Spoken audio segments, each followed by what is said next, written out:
library, I could lose myself. Transform, gateway, empty shell. Dark words, bright words of ice and fire. As if an angel did descend. Use the writer as a pen. But here are apples in the heart. Like an embryo. McDonald's limit is fantastic. Loses Paralandra. I sacrifice my power on the altar of your love. Let it be born on another word. I sacrifice my power on the altar of your love. Let it be born. Come, friend, let us plan the white and flags of sage. Through the narrow door, we shall obey. A single candle burns as we see ourselves. Words take form in our minds and repeat themselves. My beloved and I are one. My beloved and I are one. My beloved and I are one. My beloved and I are one.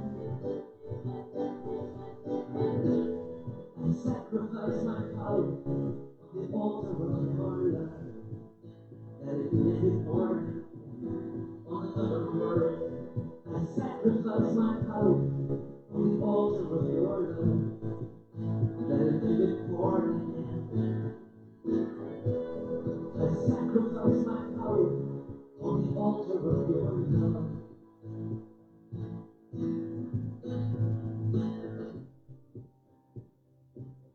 Out here on the tower, the air is cold and clear. The stars and moon are above us. At night wind whispers in our ears. A little love sudden.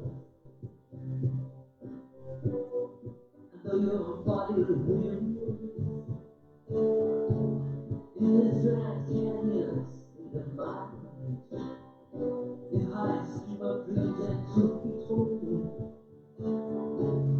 and our intentions be entwined, and from these high comfortable walls, let healing grace and blessings fall over all this cracked and broken land, from northern crack to southern down, from universal hall to Camden Town, from city square to village green, from parliament to housing scheme, from my own under the hell of dreams. I sacrifice my power on the altar of your love, that it may be born again.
Good morning, folks. My name is David. I'm the Congregational Administrator here at Unitarian Universalist Congregation of the Low Country.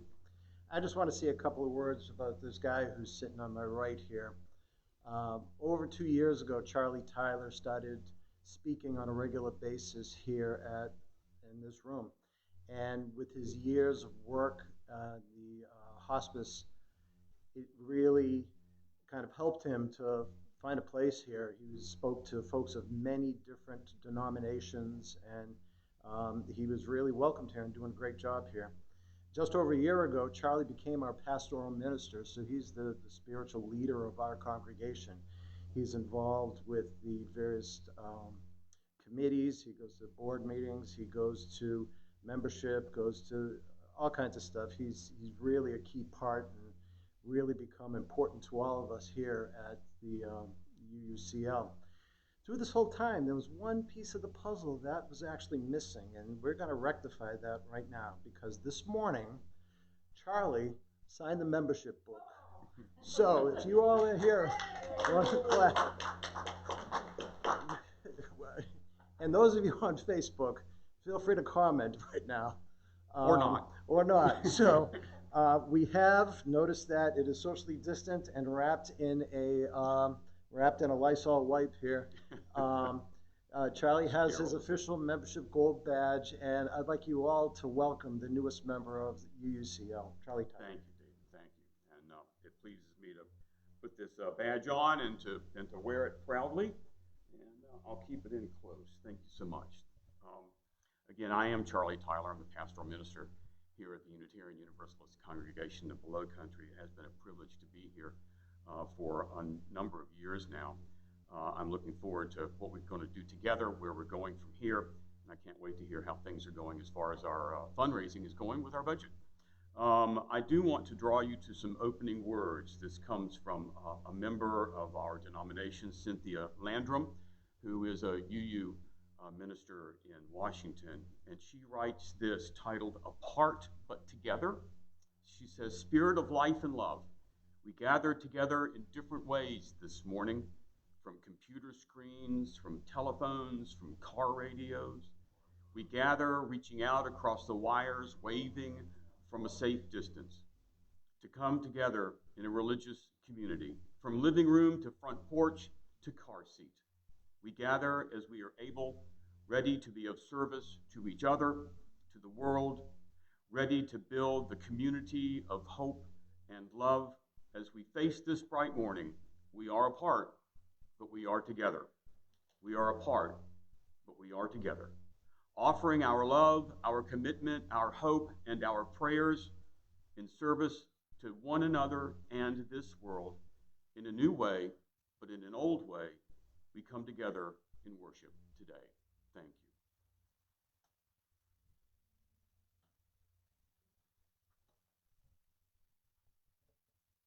Good morning. My name is Lynn Nordenberg, and I am on the Canvas Committee. The Canvas is coming to a close, and I'm very pleased to give you an update this morning. We set a goal of just under $130,000 in pledges for this year, and I'm pleased to tell you that as of this morning, we have $127,700 in pledges. So thank you. Thank you for your generosity and your responsiveness and for helping to keep this wonderful place going. If you haven't yet sent your pledge in, it is not too late. So if you have, for some reason, didn't receive a pledge card and would like one, or you haven't gotten it in the mail yet, please do so. We would appreciate it. There are a couple of people I wanted to thank this morning. First is Gordon Stamler, who chaired the Canvas Drive this year. Patricia Friedman works so hard. She works on the budget, she works on the income, the expenses. She puts hours and hours of work into this, and no one sees what she does, but it's absolutely wonderful. Also, the whole Finance Committee was so helpful, and they also worked very hard. And of course, there's David and Sarah, who every time we need something, we need it copied, we need it ready, he's on the spot. So thank you, David. On Thursday, Gordon and I sent out a mailing about the annual meeting. Most of you should have gotten them by now, I hope. But due to the circumstances this year, we can't have an actual congregational meeting. So the date of the congregational meeting is May 31st, and in the packet is a letter from our board president, Carol Stevens, a list of the accomplishments that the board has done this year, which are quite remarkable, and also the slate of officers and the budget. There's a ballot in the packet with a self-addressed stamped envelope. If you could review the slate of officers and all the other materials and the budget and get your votes in soon, we'd like to start to tally them right after May 31st. So there's a conference call next Saturday between 1 and 2:30, and the instructions are in your packet. But if you have questions, then please call in on Saturday, and the members of the board will be on the phone and be able to answer them. Thank you.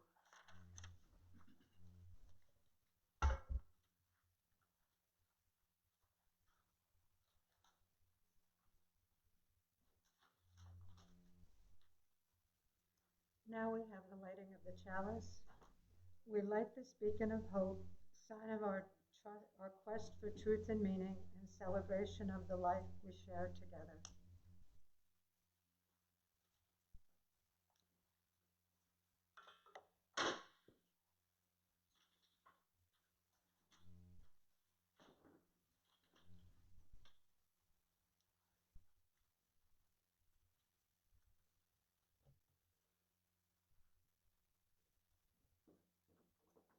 Hey, it's me again.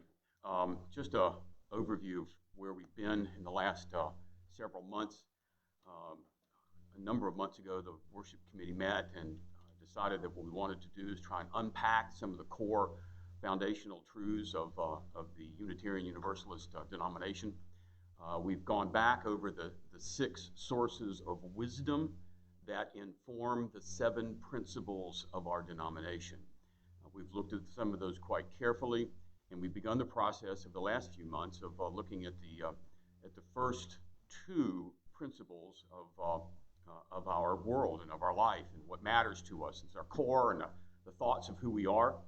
The third principle I want to begin the process of looking at today is this one. The third principle writes, acceptance of one another and encouragement to spiritual growth in our congregations.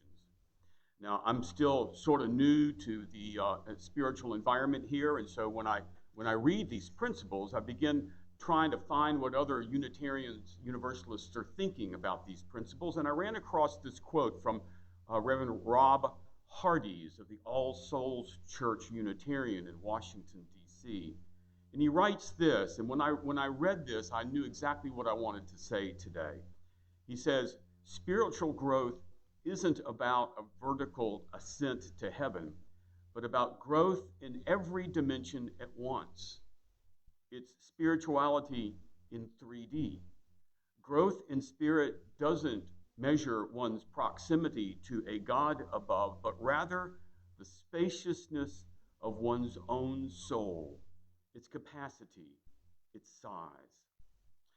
I know that next week Nancy Forrester is going to be addressing the first part of the third principle, which is acceptance of one another. And as I sort of take my focus on the spiritual growth and spirituality in the congregations as well as in our own personal lives, I think you'll find that it really does move back to acceptance of one another as we begin to see how the third principle works itself out. I want you to try, hopefully I'm able to communicate to you. Sometimes us preacher types, we have an idea in our head and we think it makes sense until it gets out in public, and then it confuses everybody. But what I hope to be able to do is show you the way I think about the ways that we think in the world and the ways we can think and be and live in the world. I believe there's three ways of thinking. One of those ways is linearly. Another one of those ways is impactfully. And the third way is spherically. Now, most people come to the way of thinking linearly or in a straight line in the same way that we might think about the way a train runs on the train tracks. And I have some images that I want to show you just to kind of give you a picture in your mind. We can all have the same picture at the same time. And you see in this image here the freight train on its tracks, making its way, just going straight. And we all think that way. We think linearly. It seems to me that all of life functions in a straight line. There's no criticism to it, but it's just the way we function in our lives for us to make sense of it. Whether we're traveling, even education, vocations, philosophy, theology, culture, civilizations, cradle to the grave, the dash between the years on our headstones or in our obituaries. And so we come accustomed to thinking that way about life. It's that linear thing. We move forward in history and the way we live. But somewhere along the way, we begin to become suspect that there might be other ways to think than just linearly. We begin to become conscious or suspicious that as we journey the freight train that is our normal lives, that we are actually impacting the world that we live in as we begin to evolve and become mature in our thinking. And that impact has effects on other things around you and around me. In much the way a pebble strikes the surface of a still pond and sends ripples across the pond, we begin to become conscious, aware, awake to the fact that the train that I am is in fact impacting life around me, you, us. And I just have an image here that demonstrates that so that we might be thinking the same thoughts at the same time. Perhaps you have your own images in your own mind. And as you begin to realize that the life that you're living that's being impacted, it just is not going in one direction only. That the life that we live begins to open up 360 degrees. It moves out like ripples through our world because, as we understand and know, everything is interconnected. An example, just one example, there's the thousands, of course, but one example is words that we speak.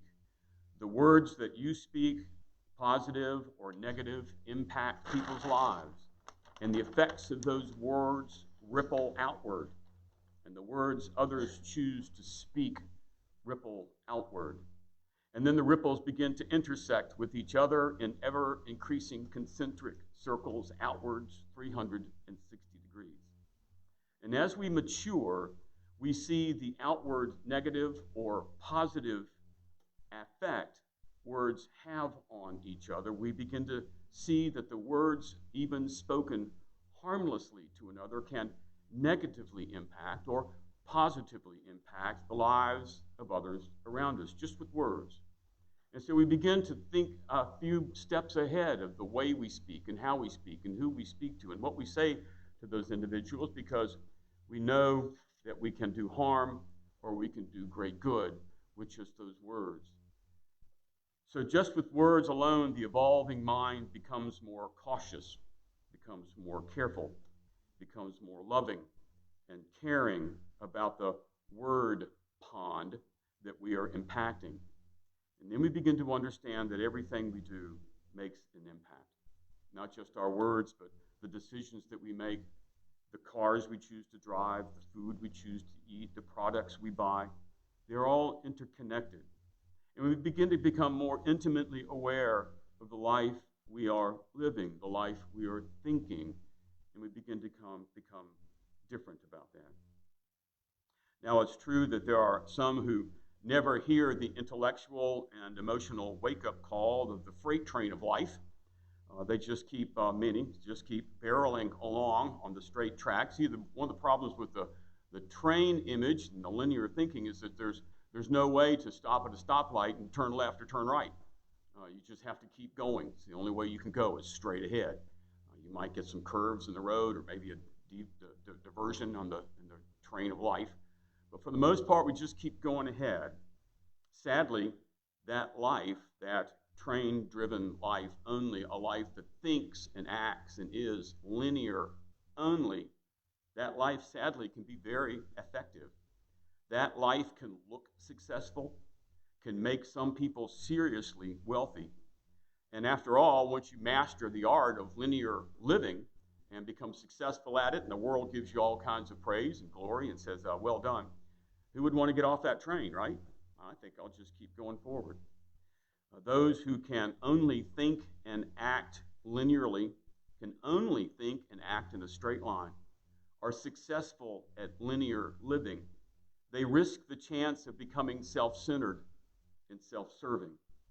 And if you get really, really good at it, you run the risk of becoming a narcissistic psychopath, and then, if the winds are right, you too can become president.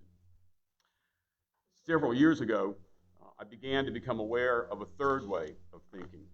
It sort of unfolded and evolved in an unusual way for me. I was exposed to an old book called Flatland by the British author Edward Abbott, published in 1884.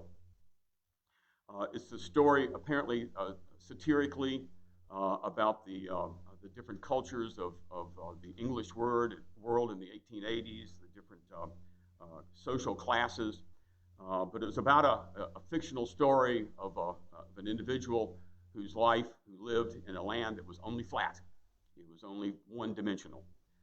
And I loved the thought of living in a 360-degree world, and you should know that as I began to unpack that, get out of my linear thinking and understanding the way that my life, my words, the things that I did on a regular basis made a difference in the world, I really began to become more self-conscious about who I was and what I was doing, the things I was saying, became more alert to that. So I did love the maturity of thinking 360 degrees, but the book Flatland and the principles that were offered to me really began to encourage me. Now, please don't think for a moment I understand all of what the author was trying to say in that book, but I began to consider what it was like in my 360-degree world if I could take that world and tip it 1 degree this way, or maybe tip it 1 degree this way, or maybe 90 degrees this way. So that I began to consider what it would mean to think differently about my 360-degree world. And I don't know if this is making any sense to you. I hope it does. But as we begin to consider these things, I also began to realize that as I toyed with that idea, it dawned on me that, in fact, I'm not only living a linear life, and I'm still doing that, point A to point B, day to day, year to year, I'm still living that life. And not only am I living a 360-degree world, that the things that I do and say impact the lives of the people around me, whether to a great way or to a small way, everything I do impacts the world I live in. But I also began to consider that I might be living in the center of a sphere. Not just flat, but in the middle of a sphere, much like a balloon. And I worked hard to try and find an image that would work on that. And I found this picture of a boy as he's blowing the balloon up, and it actually worked pretty good for me. Because in a very real way, we continue, as we begin to see ourselves thinking spherically, that we are in the center of something, that it begins to expand and grow. And no longer are we going just out 360 degrees, but in the center of the sphere, we have infinite choices of which way to go, do, think, be. And one of the things that really inspired me to press this thought out a little bit more is the way in which cosmologists, the people who know about what we talk about with the Big Bang and the 14 billion years ago, creation from an infinitesimal place, spot in the universe, whatever that meant, and expands to where we are today, that thinking spherically also connects with the way that our universe functions and the way our universe works. That's the way that we begin to see how we might just be in the middle of something, in the center of something that's around us. Now, from the center of that sphere, now I begin to think on and examine. Now I can begin to reach outward in so many different directions, to entertain and to experience an infinite number of directions out from the center of my sphere. Now I can allow wonder and mystery, known and unknown truths to come within reach. Now all things are possible. No thing is certain. And now the spaciousness of my own soul is set free to reach.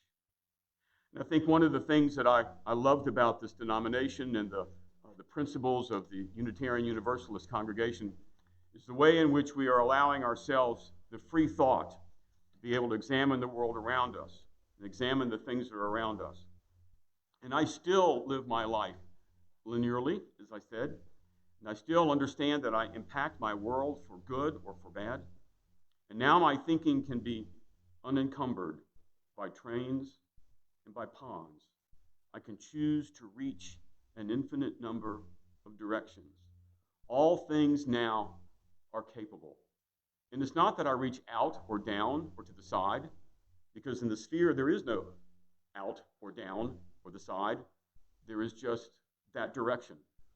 And I think that's one of the things that begins to liberate me in the way that I approach things. And I don't do this well, and I'm still kind of new at this part of thinking spherically, but it's so helpful for me to realize that I don't have to just choose one direction. I still live my life that way. And now my thinking is able to reach in a number of different ways. And it seems to me that the spiritual life may be best experienced from the center of the sphere. And that's why I wanted to take you through this thought process of moving from a straight line to a flat line to a spherical line, because I believe that we can embrace our spirituality when we can think ourselves in the middle of that sphere. I think that's the best way for us to be able to embrace this. If that's something that you think rings true in your life and resonates in your heart, then consider that, and consider what it means to live in the center of a sphere, not just flat and not just straight line. You know, some people are spiritual, but they don't really know it. They react and are moved to tears by pieces of music. Me too. Sometimes I find myself connecting with something that's beautiful in the world, stunning in the world. And when I do that, I begin to realize that I'm starting to expand my spiritual life and draw into these truths. I can be moved to tears by music. And when that happens, I firmly believe that something spiritual is happening inside me. When I listen to the song Arlington being sung by the Wailing Jennies, it just splits my heart. And when I listen to Carol of the Bells by Trans-Siberian Orchestra, again, I'm broken open. Those songs may never speak to your sphere, but they've spoken to mine. And if you're ever moved by a piece of music to tears, welcome to the spiritual life. The stunning, jaw-dropping beauty of our natural world opens our hearts to wonder, doesn't it? And what I also begin to realize about the spiritual nature of that is that the mystery of the fact that our hearts open to such wonder confirms the presence of the spiritual life in me and in others around me. See, as we look at this beautiful world that we live in, nobody comes to us as we find ourselves moved. Nobody says, after all, why are you so moved by this music? Why are you so moved by a tree, a hill, a hole in the ground, water, the stars? It's just the universe. After all, it's just a tree. After all, it's just a hill. After all, it's just a hole in the ground. It's just water. It's just the universe. No one ever said, I don't think, it's just a sequoia. No one ever said, it's just the Tetons. No one ever said, it's just the Grand Canyon. No one ever said, it's just the Pacific Ocean. No one ever said, it's just the Milky Way. It's just billions and billions of galaxies. If they said that, you might be inclined to wonder what died inside of them. That they're not moved by a sequoia, not moved by the Rocky Mountains, not moved by the Grand Canyon, not moved by the ocean, the Milky Way, the billions of galaxies that we're now able to see and wonder and think about. And when you can reach out from your center, you can also begin to be moved in a number of spiritual ways, not just about the world that we live in, not just about wonder, not just about the beauty of words that are crafted well, or songs or music that's made. Another example, this is just an example, and again, that's the fun thing about living the sphere, is you have so many examples. Also, when you can begin to reach out from your center, you can be moved by other spiritual disciplines in this world. You can be moved by 3,000 years of the Passover, 2,000 years of Easter and Christmas, 1,400 years of Ramadan and the Hajj, the Buddhist Veska. When you can reach out from the center, then the truth that lies before you in those and thousands of others can speak to your core, and they can speak to your center, and they can show you a truth that you've never seen before. For now you give yourself permission to find the strength and the power and the truth that rests in all of those. Growth in spirit doesn't measure one's proximity to a God, Rob wrote, but rather the spaciousness of one's own soul, its volume, its capacity, its size. I don't know about you that are listening to this, but Charlie is asking himself, how spacious is my own soul? What is its volume? What is its capacity? What is its size? And as the balloon that is my life expands, and as I stay in the center of it, thinking spherically, I begin to understand how much more I can experience in this world, how this world can touch me, and perhaps how I might impact others. And as you and I pursue our own souls, we will find that as we do that, acceptance of one another begins to grow too. You see, you can't live a spherical life without accepting those that are around you, the world that's around us. You can't not but accept them because you see the value in them. You see the truth in them. And you see the dignity that rests inside them. And that's what brings us to our understanding of how we might grow our spirituality in our congregations, acceptance of one another. I'm looking forward to hearing what Nancy Forrester has to say next week. Again, I'll be speaking the Sunday after that, so you're going to be sick of me by the end of the month, but we'll get there. We'll get there. Thank you for listening. I appreciate all that you've been able to do for me, and I love being a part of this congregation.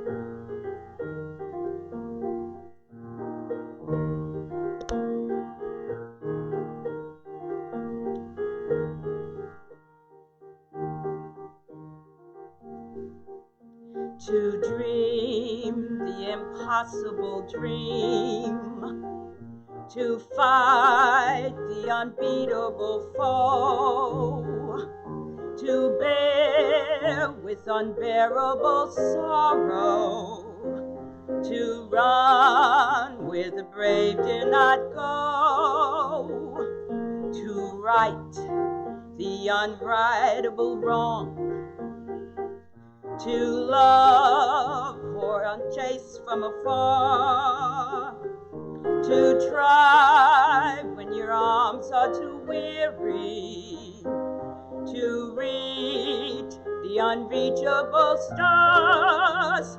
This is my quest, to follow that star, no matter how hopeless, no matter how far, to fight for the right without question or pause, to be willing to march into hell for heavenly cause. And I know that I'll always be true to this glorious quest, that my arms will lie peaceful and calm when I'm laid to my rest, and the world will be better for this. That one man, scorned and covered with scars, still strove with his last ounce of courage to reach the unreachable stars.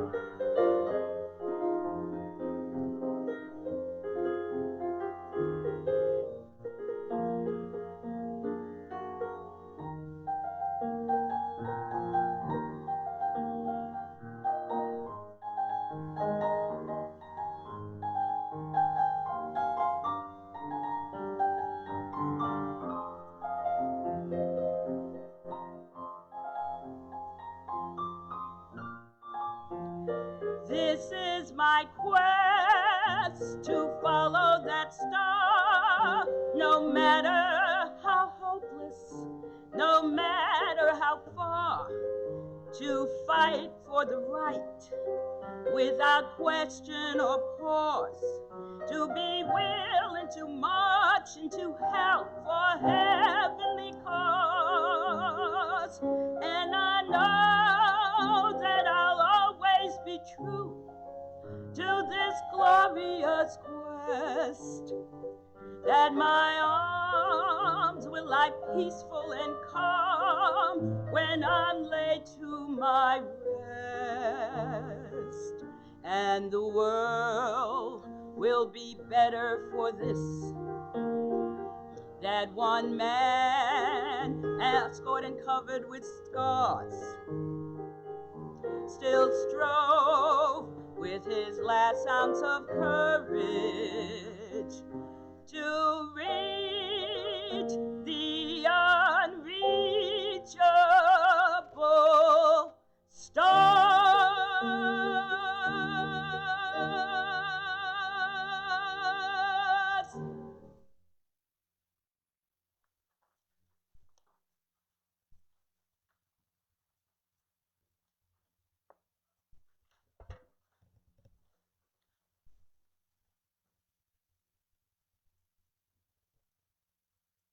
So as we consider who we are as spiritual people, how to expand the spirituality in our own souls and expand the spirituality in our own congregations, I come back again to Rob Hardies and his quote when he says, "We need souls that can take in the world in all its complexity and diversity, yet still maintain our integrity.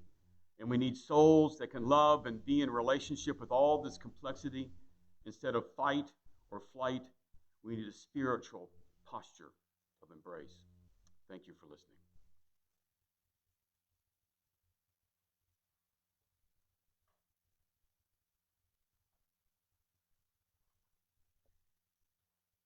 And extinguishing the chalice, ye extinguish this flame, but not the light of truth, the warmth of community, or the fire of commitment.